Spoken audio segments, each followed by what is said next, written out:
So the name of this work is Exhausted Strength, and I don't know where this was painted either. I could not find much information about this whatsoever, but it is located in the Belvedere in Vienna, Austria, and there was artist responsible for the work is Ferdinand Georg Waldmüller. So he's back. I did his self-portrait a few days ago, and he's Austrian, and the medium of work is oil on canvas, and this is realism. And historical relevance of the work is that I really couldn't find any information about this painting other than the fact that it was in the 19th century. And yeah, so yeah, that's like all I could find. I'm sorry. How long did it take to create? Unknown, but it was dated at 1854. And I think that this work is important because it shows the reality of the situation faced by women coping alone within the daily life and with children, and within the 19th century. And it really just shows like a woman being stretched or her breaking point. I mean, she's just passed out on the ground.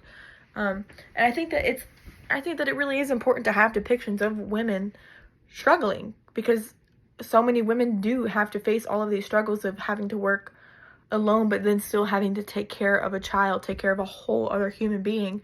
So they really have to sacrifice themselves. Anyways, defining characteristics of this work is like how the candle illuminates the room, which it casts light on the sleeping infant peacefully sleeping in the crib. But then as we look down at the wooden floor, we see that the mother is collapsed due to like exhaustion. So I think the lighting really plays on that idea that, I mean, the children are what mothers focus all of their energy on. They do everything for them, but then so they're like lit up, but then there's just a shadow cast upon the woman. Yeah.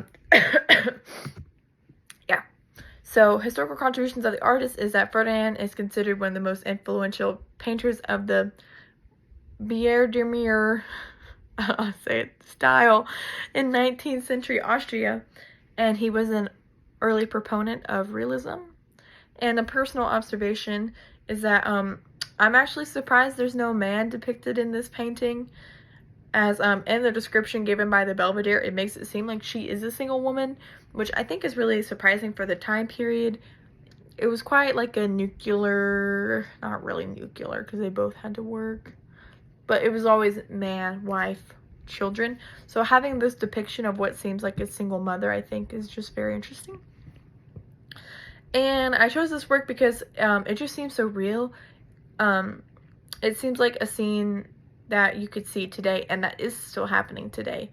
Like a single mom who's overworking herself, but then still has to give all of her love and strength to a child.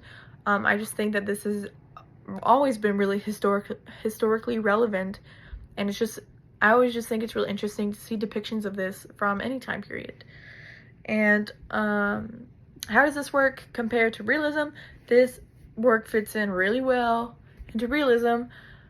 And well, considering that Ferdinand was a pioneer of realism, but I also think that this work of art just shows like the reality of life, even when it's not pretty, which is what realism is all about.